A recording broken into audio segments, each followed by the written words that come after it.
Well, hello, Trinity. Today we are in our art room here at Trinity, and I'm with Sarah Haskins, our art teacher. Sarah, why don't you introduce yourself? Well, my name is Sarah Haskins. I have been at Trinity for 7 years now. I am a mom of both an alumnus of Trinity and also a current Trinity student.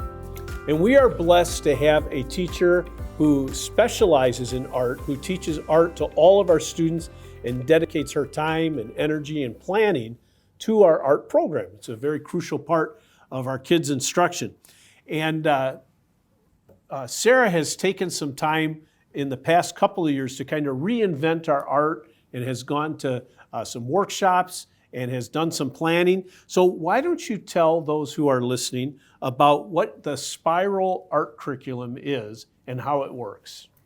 When you're talking about a spiral curriculum, you're dealing with taking concepts in art and you build on them. So if you talk in the kindergarten year about types of line, then maybe you come back in the first grade or second grade year and you talk about how you can apply those. And every time you talk about line again, it's a little bit more in depth. So it keeps hitting that point, but it hits it in a more mature and expanded way. So you see a variety of ages, from young fives all the way up to 8th grade in this classroom. Mm-hmm. How does the Spiral Curriculum facilitate learning for all those different ages? On top of the Spiral Curriculum, I have implemented a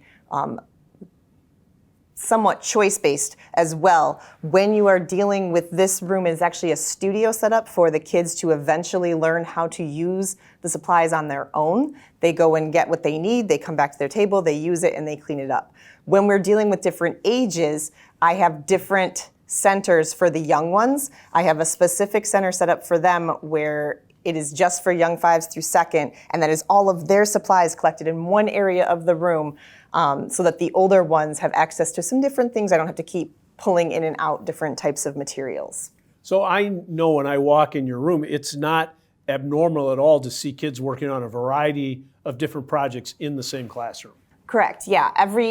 So the way that we go through our month is we have a skill builder week where I show them a skill, they work on that skill. The next week we look at art history and art pieces and we analyze those. The following 2 weeks are all planning and studio days. Planning and studio is where they get to take those skills and make something of their own that they choose to make. So it's a very well-rounded, all-encompassing art instruction. It's not just putting a bowl of fruit out here and having the kids draw or paint the fruit. That would be a skill builder day. Okay. And then they would take that concept and make something that they wanted to make themselves, sometimes with a completely different material, because they have centers for fiber and sculpture and paint and drawing all available to them at the same time. So fundamentally important to us here at Trinity is Jesus Christ. It's in every subject that we teach. How does faith enter your art room? Well, frequently for the skill builders and also the art analysis, I will choose for the month either a piece that we are analyzing that has to do with a faith-based concept or was inspired by Jesus, or we will have a skill builder that will involve that. One time I incorporated both of them together. We had a book that we read in kindergarten that was about Jesus calming the storm. And then it was how art tells a story. So that was the skill we were talking about that day. So then they were kind of trying to take their favorite part of the story and illustrate it. And actually, one of the students chose instead to create the different story of the parting of the sea, because that inspired her from that story. So that's fine. So we pull those into the skill builders and the art analysis lessons. So it is part of their art instruction. So how do you as the art teacher prepare our kids to take in art instruction and explore their artistic abilities after they graduate from 8th grade? Because the whole purpose is by the time they hit 8th grade, they are able to come into the room and use the supplies on their own. And hopefully they've seen an example of how an art studio could be set up. This would be able to take that and use it at home. They don't need me to tell them how to make something. They have already planned out their own artworks in the past and created them on their own.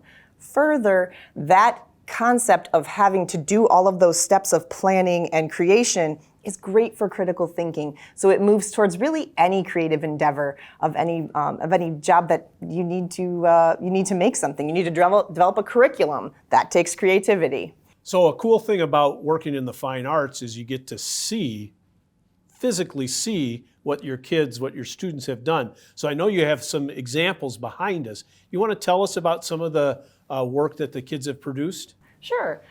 So we have the brown piece with the orange circles is an exercise in symmetry they were learning, and they had to make a church, a stained glass church through that. So they were working on symmetry with that. Then we have on the tree that looks like it is going through the seasons, the flowering tree there. That is a younger elementary students' work. They were working on mixed media, so they were using printmaking and collage and a little bit of drawing at the same time. So we're kind of blending those together. The boat, the sculpture we have right here, is made of cardboard and popsicle sticks and I think some toothpicks and maybe some fabric. This student worked on this piece around her skill builders. Every time that was her studio piece she was working on, and she kept working on it. I want to say it was a good 2 months that she spent working on this one. That's one of our 7th grade students that she kind of broke those pieces just so specifically. It was great to see that level of precision and time and care. You mentioned junior high kids just now. Mm-hmm. Tell us about the special advanced art club class that you have. During study hall on Tuesdays and Wednesdays, students are able to sign up for what we call studio art. That's for 7th and 8th grade students. Every other year, we use to create a mural in the hallway. The students design and create that mural as a team. And then on the off years from the mural, it is really a studio space where they come in and they create what they would like to create. I get extra materials for those students, some things that I can't get for an entire class. If they're very interested in something, someone wanted to do all kinds of crocheting, so I got crochet needles and things like that. So that's how studio works. Well, Sarah, I have to say we love having you and your energy and your passion for art in our school, and I know that our students benefit from it. What do you love about teaching art here at Trinity? So many things, but one of my favorite things is when you get that hush over the room where everyone is real focused and working and just loves what they're doing and they're excited about what's going on in their work that day. Well, thank you for your ministry in art, and as you talked about faith-based creations, there's so much in our world in what we see in art that was inspired by our love for Christ, and we're very glad that we're able to help our kids build those skills. So thank you.